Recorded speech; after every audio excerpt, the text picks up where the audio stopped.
Every single bowler has a unique style, and while some bowlers share similarities such as similar swings or approaches, no two styles are ever the same, which is what makes the game so interesting to watch, because a bowler's style is like an expression, and some bowlers have styles that are very smooth and pleasing to the eye, but there are others who are the complete opposite. But as the old saying goes, it doesn't matter how you get the ball down the lane as long as you can repeat consistently and strike.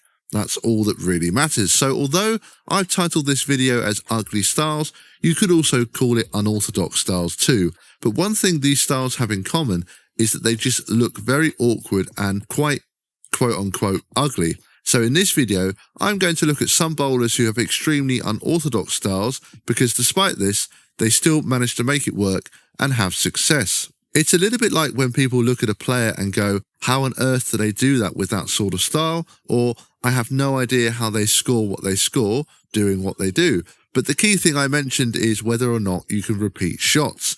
How it looks really does play no part if you can execute it the same way over and over again. So with that intro out of the way, let's start with today's video. We have 4 bowlers with ugly/unorthodox styles. So let's start with number 1, Wayne Garber. Watch his approach. It is surreal.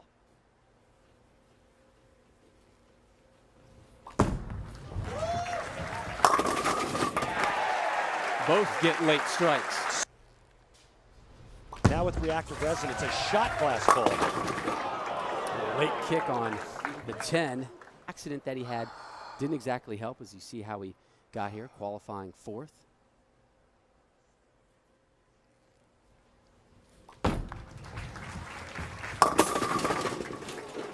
Wayne Garber has without doubt one of the most unorthodox styles of all time, and the main question you ask while watching is, why does he make it so complicated? His unique style was first showcased to the world when he made the telecast of the 2010 Pepsi Red, White and Blue Open. He actually defeated Walter Ray Williams Jr. in the semi-final match, but would go on to lose the title match to Mike Scroggins. Although Garber would actually make another telecast that year, the Plastic Ball Championship, he lost his match to Walter Ray on that occasion, where Walter casually shot a 280 game with a plastic ball. But as for Garber's style, while it might be crazy to some, he has had over 100 800 series, so clearly there's something in it. Number 2, Jacob Buttroff.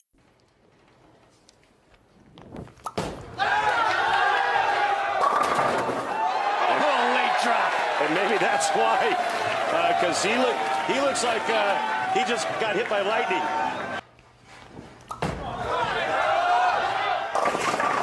The more conventional strike. And misfits there in the back. Our friends from Portland. Gang of misfits? I mean that as a compliment. Yeah, I know. Jacob Buttroff is probably the player with the most unorthodox style on tour right now. Not only does he seem to run up to the approach, his wrist action is pretty incredible. Essentially, he has a conventional drilling, which is a key element to his approach and his style, as it allows his wrist to bend the way it does. But there's just so much going on throughout his entire approach, you do just look and wonder how on earth he can deliver the ball the same way consistently. But there's no doubt he can, because he owns 8 PBA titles, including a major. Buttroff is a big urethane user, so his game has definitely been impacted since the change of rules regarding urethane on the PBA Tour, but with the talent he has, there's no doubt he will win again soon. Number 3, Thomas Kauko. Hard to pronounce.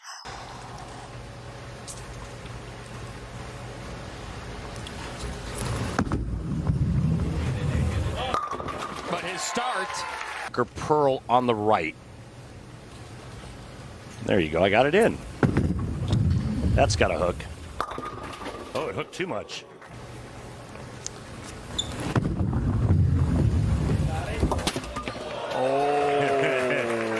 It's very surprising that Thomas Kauko doesn't get a shot clock violation on every single shot on TV, because it seems to take him an age to get through his approach. And once again, it might look a very awkward and deliberate style, but it does work. He's an extremely talented bowler, and although he's yet to win a PBA title, he has come close. He earned the #1 seed in the 2024 Delaware Classic, but did lose the final match to David Kroll. We will definitely see his unique style on TV in the future, but time will tell whether he can actually become a PBA champion. Number 4. Lou Campi. TV. But many of his outstanding bowling exploits are fondly remembered.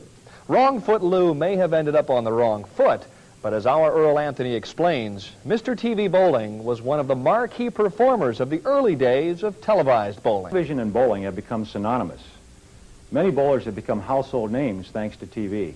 There have been some great TV performers, but the man who really earned the title of Mr. Bowling of television is a gentleman named Lou Campi.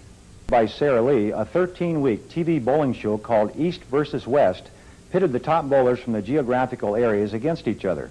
Lists of the top bowlers were drawn, and a 51-year-old named Lou Campi out of Dumont, New Jersey, famed for his wrong foot delivery, was selected to start for the East.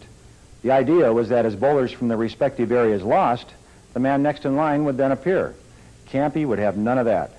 He proceeded to win 14 straight matches before being stopped in the 15th week by Bill Lillard.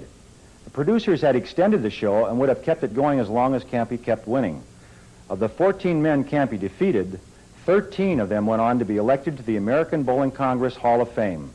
Legends such as Ned Day, Buddy Bowmar, Steve Nagy, Don Carter, and Dick Weber. The shows were live, and the tape used then was erased and reused, so only the written records of Campi's great feat remains. Campi went on to win the first PBA tournament ever conducted. He was elected to the ABC Hall of Fame in 1968. Now we go right back into the history books, the 1940s and 50s, where we find bowler Lou Campi. He was famous for finishing on his wrong foot.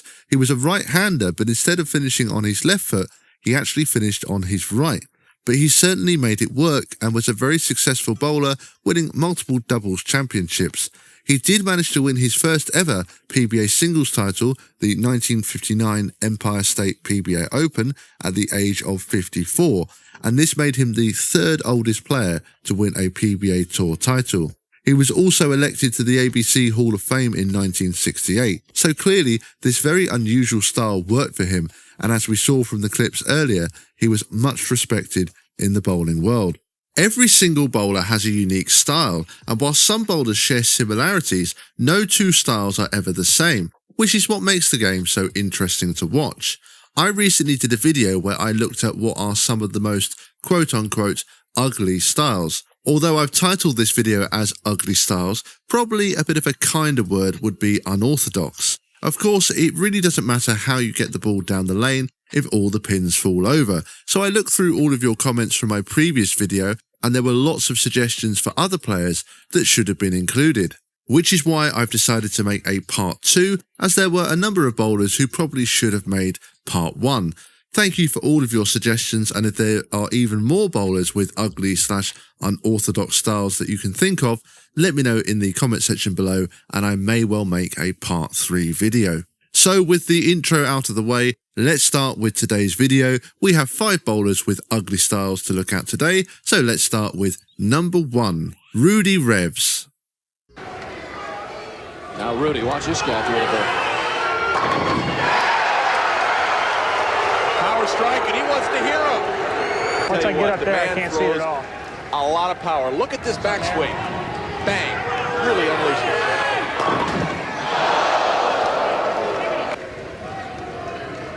Third frame.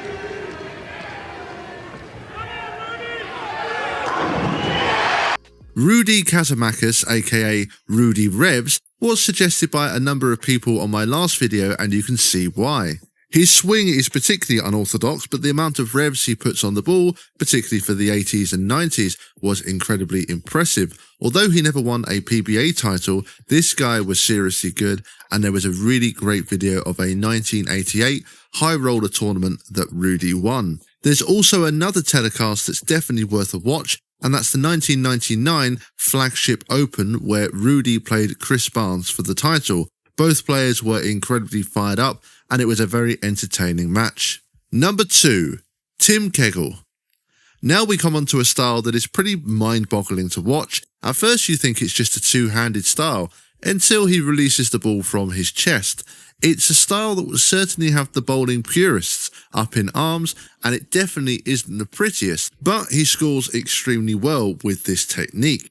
He has mainly competed on the PBA Regional Tour, and I'm sure he's left many scratching their heads at the way he delivers the ball. And funnily enough, in this video, he was bowling against Wayne Garber, who has an extremely unusual style himself. Garber actually featured in my part 1 video, so if you haven't watched that already, you can do so by clicking the link above. Number 3. Ron Williams. Ron Williams. His 12th television appearance, two-time champion. And loops it into the pocket. The back, you see the push away going out to the side. What a tough way to take the ball away. Now look at this. Chris, I would say he could never learn to bowl this way. Now watch him wrap it back in, get it right next to that left leg, and then he has a style very similar to Dave Ferraro. Off to an early lead, second frame. And he does just that, having won the 1990 AC Delco Classic. Right here, Ron Williams. All right. Fourth frame. Back striking. Ron Williams, I think, is a very strong contender for one of the most unusual swings of all time. I can't quite get my head around how he was able to swing the ball in this way, and most importantly, do it the same way every single time. But it definitely worked for him, as he won 4 PBA titles between 1988 and 1993. Number 4. Wayne Webb. Yep. 30,000 to the winner. 10,000 incidentally. Won by Palmer Falgren. Looking for a double. This is the final game, live from Riviera Lanes. All even. These professional bowlers, all even through 2 frames. All right, here we go. Competitor in his 3rd match.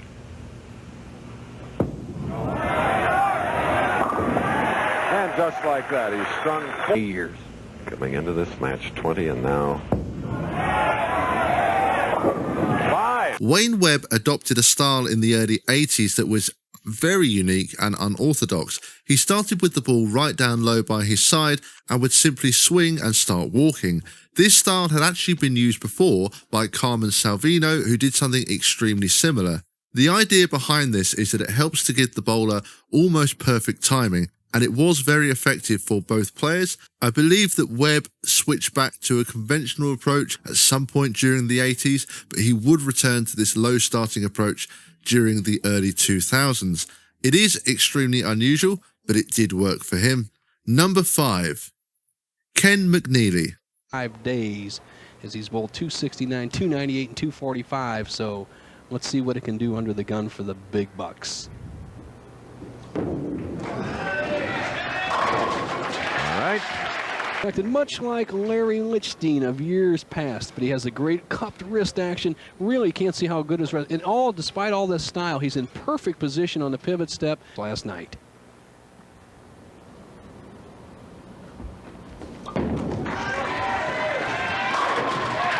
So the 27-year-old from the Appalachian Mountains in Morganton, North Carolina.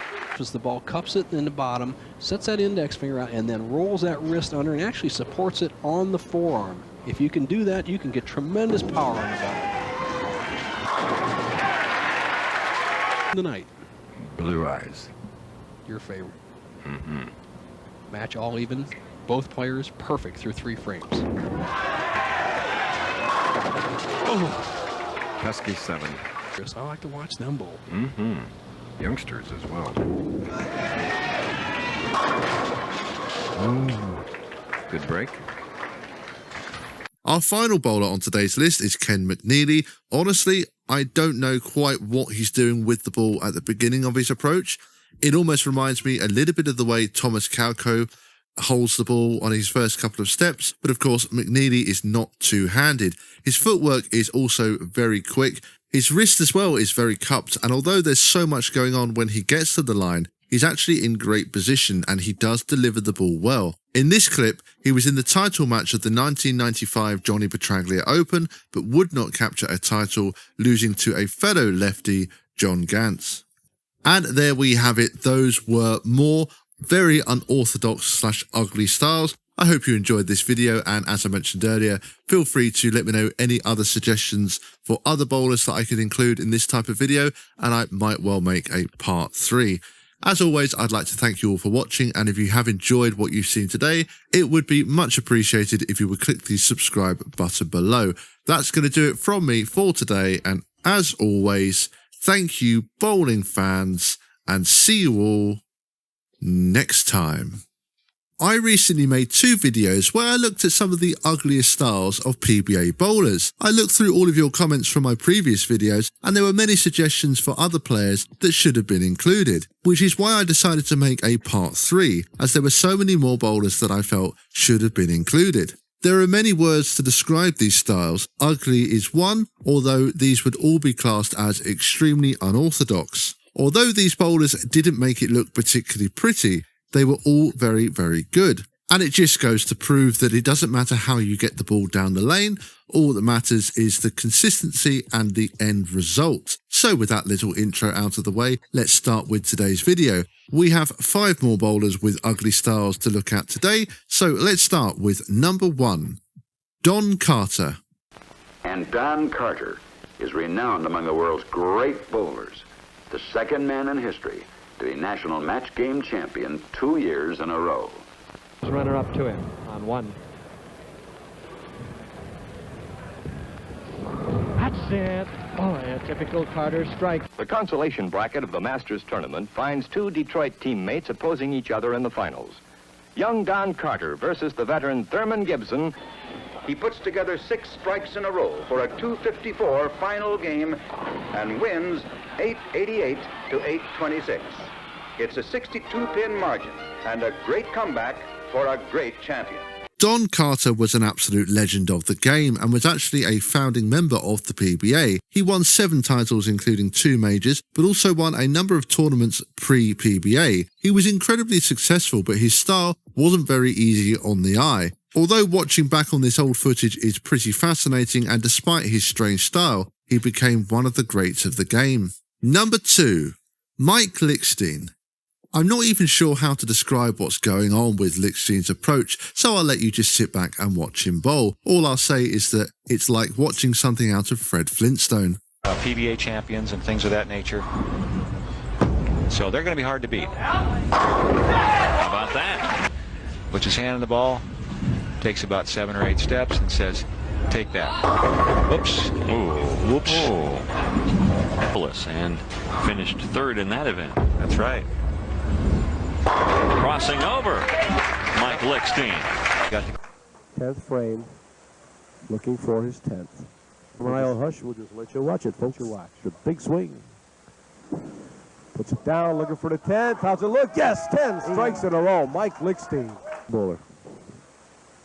Go one more time, Mike. Swings it out, brings it in. How's it look? Oh, just a little bit light, and the streak stops at 10. Number 3, Bob Vespi. The opening match, won 3 games last week, got to the title game. But the thing to watch here is his bent elbow as he goes to the foul line. When he gets up there and he's ready to throw that ball right about in that position, look at how that elbow is bent right there. It's more than Carter or Anthony ever did. And there's the result. Shoot them straight, and I think that's the biggest key. If you notice, they change arm swings in the spare shot. Vespi on a strike, looking for a double, turns it loose, shakes him up. Somebody that was suggested numerous times by people was Bob Vespi, and really it's his release that is the most unusual part of his approach. He really comes around it, and although it generates a lot of rotation, it doesn't look particularly smooth and just looks quite forced overall. Vespi didn't exactly have a long pro career. He was just bowling for 3 years on tour, but he did win 2 titles in that period and also made 5 other title matches, so he certainly had some success with his unusual style. But according to the internet, after his short stint on the PBA, Vespi started working as a car salesman. Number 4, Scott Devers. Devers, the only lefty in the top 5. Our tournament leader was steady all week long. He has 4 championships. A 211 in the second game, and then 190 for the two players in the semifinal. What's going to happen here? So he jumps out there quickly. The left-hander from Richmond, Indiana, born in Centerville, a little town nearby.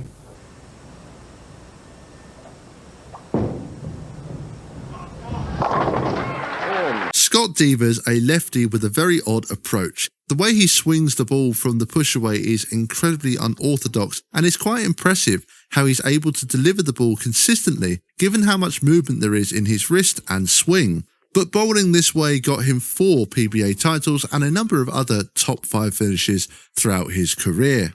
Number 5. Jeff Roche.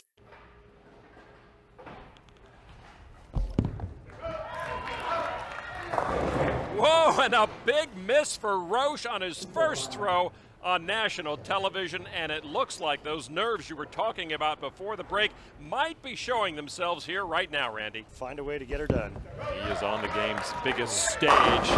Jeff Roche is our final entry on today's list, and you can see why. I'll just be honest and say that his style is not pretty. What we're seeing on screen now was Jeff's first TV appearance at the 2012 Cheetah Championship, which came after 6 years that he spent on the tour. It was a pretty rough one for him as he started with an open frame, missed a 10-pin in the 3rd, and then missed another 10-pin in the 5th frame. Finally, a split in the 8th would end his hopes of defeating Bill O'Neill in match number 2. As far as I'm aware, this would be his first and only televised PBA appearance. Which players have the most unorthodox bowling styles of all time? Not everybody throws it smooth, and every bowler has their own unique way of delivering the ball. Really, it doesn't matter how you get the ball down the lane. The most important thing is being able to throw the ball consistently and repeat shots. But it's still interesting to look at the bowlers with the most unorthodox styles in the history of the PBA. I've done a few parts to this video series, but I've found some more bowlers with very unusual styles that we can take a look at. But I will say that the one thing that all these bowlers have in common is that apart from all being quite strange and unorthodox, they are all extremely great bowlers. So I've got 4 players for us to look at in this video, and we will start with number 1, Anthony Lavery Spa. Frames for LAX, and we will begin with them on the left lane. You know, the only thing I could think... That was a funny little bounce out of the hand, but he was able to get that. And a great year for Anthony. That doesn't hurt either. We begin with Anthony Lavery Spa, who has a very unusual style, mainly because he doesn't have much of a swing. It's also not particularly smooth at all. In fact, his step pattern reminds me of a two-hander. It's definitely not textbook, but it certainly works for him. His twin brother Sean also has a pretty unusual style, specifically his release, as we can see here. But despite the fact that both of them are far from textbook, they both are excellent bowlers who have made a number of telecasts between them and have regularly featured in the PBA League. Number 2, Miki Nishimura. こっちにはボール変えてますよね。ボールが変わりました。ボールを高く上げて、ああ連続。第4フレーム、左のレーンに戻って、いいボールだ。ストライク。左用のボール、右用のボールで攻め切ってますよね。左のレーン。娘、今度はきちっとポケットへヒットするか。どうだ？ストライク。修正してきた。Now, I won't pretend that I know a lot about Japanese bowling or that I can pronounce her name particularly well, but this style is so unorthodox that I had to include it. The crazy part about this is that she throws such a great ball, despite getting that swing basically as high as she can go. I'd probably throw out my shoulder if I even attempted this. The fact her left arm also comes up so high just makes it look so odd. The only person I could compare her to would be Wayne Garber, who has a similar type of swing and approach. I'm not quite sure how she repeats this over and over again without sustaining injuries, but it clearly seems to work for her. Number 3. Ryan Schaefer. Nothing is kept in the bag. He gets hot, look out.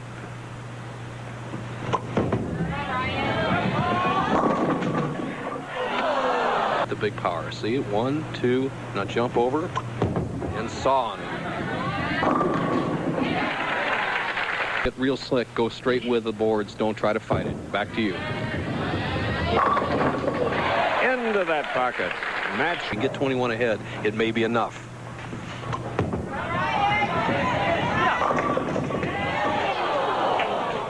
Here in the late going. Because you'll see anything and everything in bowling, believe me.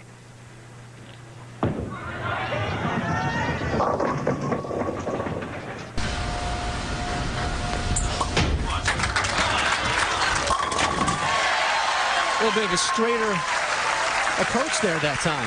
Ryan Schaefer is a fantastic bowler who was so consistent on tour for many years. He definitely could have won a lot of titles as he went on a 12-year title drought, but had so many top 5 finishes in that time. He won 5 titles, but never won a major, finishing runner-up 5 times. He's arguably the best PBA bowler to have never won a major, but he had an extremely unorthodox style, particularly near the beginning of his career. You can see his push away goes really high and the swing and release are very forced. He did make a lot of improvements to his game over the years, and although he was a lot more balanced at the line, he still had a very jerky action that was definitely unorthodox. Number 4. Joe Hutchinson. Hutchinson started on the right lane. He's wired into no end. Do something different, I'll tell you that. He hadn't lost a thing.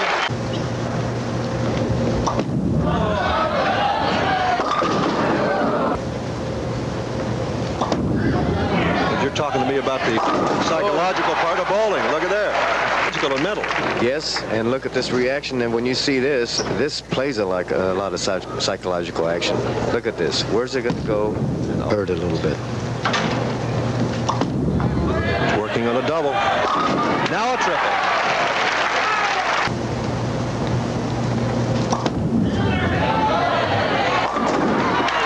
What action. 4 in a row for Joe Hutchinson.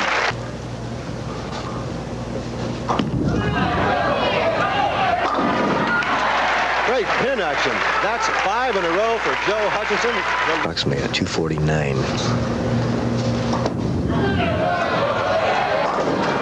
Hello. He's a 4-time winner on the PBA Tour, but I have to say I feel his style is rather unorthodox. The 2 things that stand out to me is his swing, as his arm seems very bent at the top of the swing, and also how he posts at the line. He's very stable, but it all just looks very unusual, and I think it is very unorthodox. Yes, that's right, we are looking at some more bowlers with extremely unorthodox styles. It would be boring if we all threw it the same way, and we all have our own way of delivering the ball. It's just that some styles are a lot more unusual than others. The question is, which players have the most unorthodox bowling styles of all time? That's what I've been aiming to find out in this video series. As I always say in these videos, it doesn't matter how you get the ball down the lane, the important thing is the ability to throw the ball consistently. Despite having unorthodox styles, all of these bowlers on this list have all had varying degrees of success on the Pro Tour. This is now part 5, and I've found some more bowlers with very unusual styles that we can take a look at. And just before we start with today's list, I want to run through some of the highlights from the other parts of this series so you have an idea of the bowlers I've included previously. There was Jacob Buttroff, who has the most unorthodox style on the PBA right now. He also uses a conventional grip, which is very uncommon, and he is in fact the only tour player to do so. His approach is definitely not pretty, but don't let that fool you. He's been incredibly consistent on tour over the last few years and has won 8 titles, including a major. To look at his approach, you wouldn't think he's a major winner, but it just goes to show that looks can be deceiving. Then we had Mike Lichtenstein, who has this very unorthodox way of bowling, but do you know what? there's a lot of elegance to his approach as well. He's a bit like a dancer, gliding across the approach, and while it might look very odd, he's a very talented bowler. In fact, he's extremely underrated and had a fantastic amateur career. There was also players like Rudy Revs for his unusual high rev style, Lou Campi who always finishes on his wrong foot. Those were some of the highlights, but to see all of the players selected in the previous parts, make sure to check out those videos. So let's now move on to today's list, and we're going to start with number 1, Ayane Ogata. 指が離れるときにというところで、はい、かなり場内がこう暖かく熱くなってくるとむくみがひどくなってきます。なるほど。はい。いいです。4フレームへ。さあ尾形。第4フレーム。ここもいいところに来ているストライク。尾形は決勝進出はまだありません。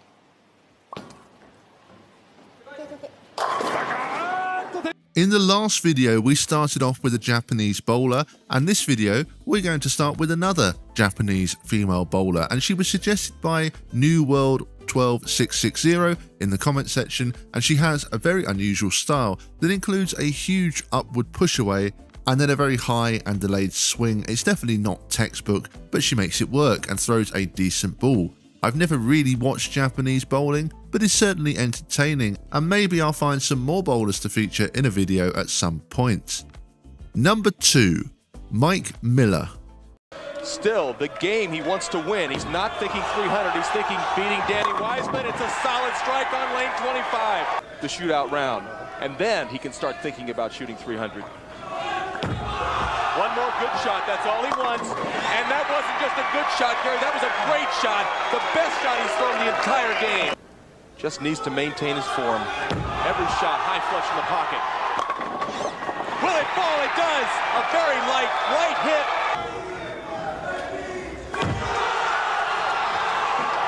He did it! And yes, we do! Mike Miller is a 3-time titleist and won his first in 1991. He was a very unusual bowler as he didn't actually use his thumb, and obviously back in the 90s, that gave him a big advantage because of the revs he was able to generate. He was definitely ahead of his time in that respect. In recent years, we've seen Tom Smallwood and Tom Doherty throw one-handed without using their thumb, but there's something about the way that Mike does it. He's just so smooth with it. Miller is an extremely underrated bowler and also has bowled a televised perfect game on a PBA telecast. Number 3, Christian Azcona. A neighbor. Nice. Azcona on the right. Azcona's second shot here in the title match. Throws that one in for back-to-back opening jacks.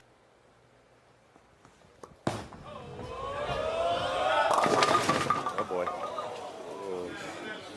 And that's the problem.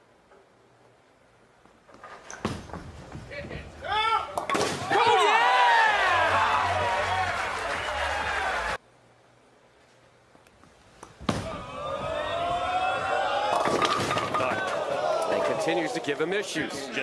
Azcona makes this list for his very unusual swing.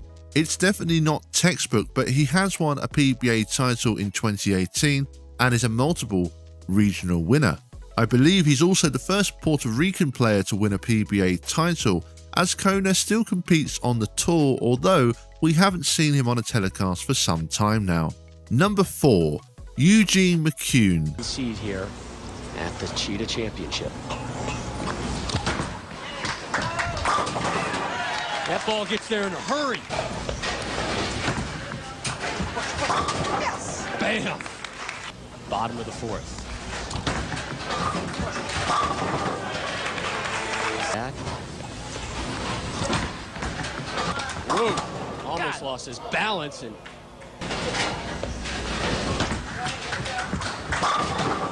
that sound those pins make, startling. Next up is Eugene McCune, who I think has a very unorthodox way of delivering the ball, particularly when he's trying to really fire it down the lane.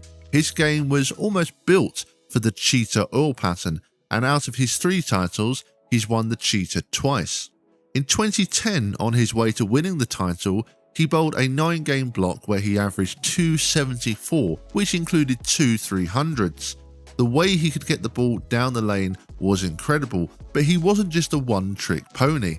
He had the ability to slow things down and hook the lane, but clearly, firing it up the gutter was his A-game. His father is Hall of Famer Don McCune, and his son, Kevin, is the 2023 PBA Players Championship winner, and Kevin has definitely inherited his father's ability to fire it up the lane. Number 5.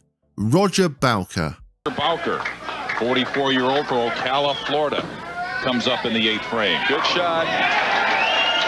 Happening momentarily. Bowker. 4 in a row, going for 5. Well, Roger Bowker. Bowker going to close out here in the 10th frame. Well, he's got his A game going.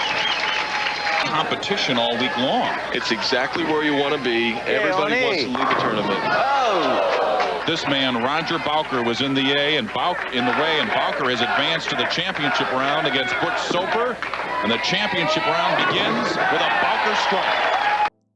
Roger Bowker has a very unusual style as he doesn't use his other hand to hold the ball. This is a technique we've seen a handful of players use, such as Carmen Salvino and Wayne Webb. Why did they do this, you might ask? Well, I actually did this myself for a few months because it really helps with your timing. I've often had issues with a late push away, but I found that just by holding the ball like that, suddenly I could get the ball into the swing in the right time. It just looks quite odd to be holding the ball like that with one hand. But for Bowker, it brought him 5 titles between 1988 and 1998. And so that brings us to an end of this video. I hope you all enjoyed this one. And if you have any suggestions for other players who could be on this list, then let me know in the comment section below. If you have enjoyed what you've seen here today, please consider subscribing to the channel so you don't miss any of my future videos. That's all from me today, and as always, thank you bowling fans, and see you all next time.